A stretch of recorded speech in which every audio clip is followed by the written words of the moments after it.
Hi everyone! Budget serye na naman po tayo. A very exciting meal. One meal dish po.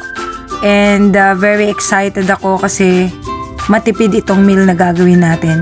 Fried rice po siya with chorizo. Toppings. It's like Shanghai rice. My version.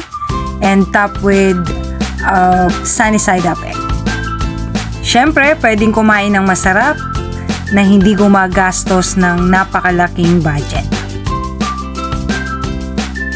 Magpainit po tayo ng kawali at ilagay po natin ang sliced chorizo. Pamantikain lang po natin siya ng bahagya at pagkatapos hanguin at iset aside.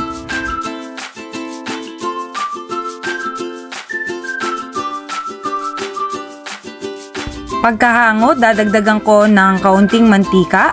At syempre, magandang mag-fried rice pag mainit na mainit ang mantika. Ilalagay ko ang sibuyas na chinap.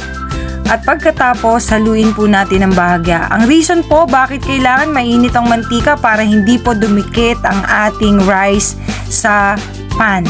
Sinunod ko pong inilagay ang ating bell pepper at patuloy po ang halo.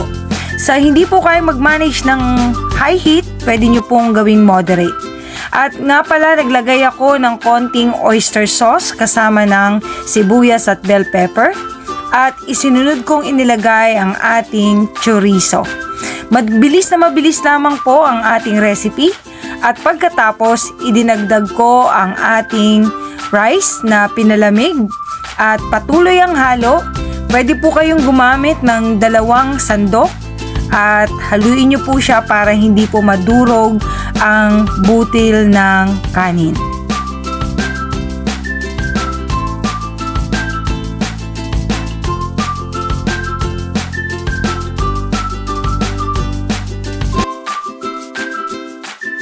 Patuloy ang halo para ma-incorporate ang ating ginisa na sibuyas mixture na may chorizo, oyster sauce sa ating rice.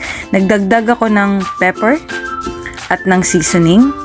Syempre para malinamnam ang ating fried rice at magkaroon ng lasa. Hindi na po ako nagdagdag ng asin at pagkatapos sinunod ko po ang toasted garlic para mas masarap ang ating lutuin for today.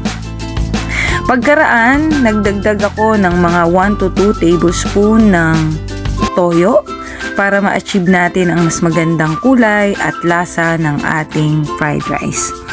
Konti na lang po at ready na siya. And top it with green onion, set aside after that. Sa isang separate na pan, nagprito ako ng itlog, malasado, at itatoppings natin siya sa ating fried rice. Pwede na tayong kumain.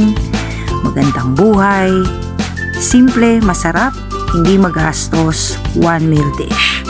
Enjoy!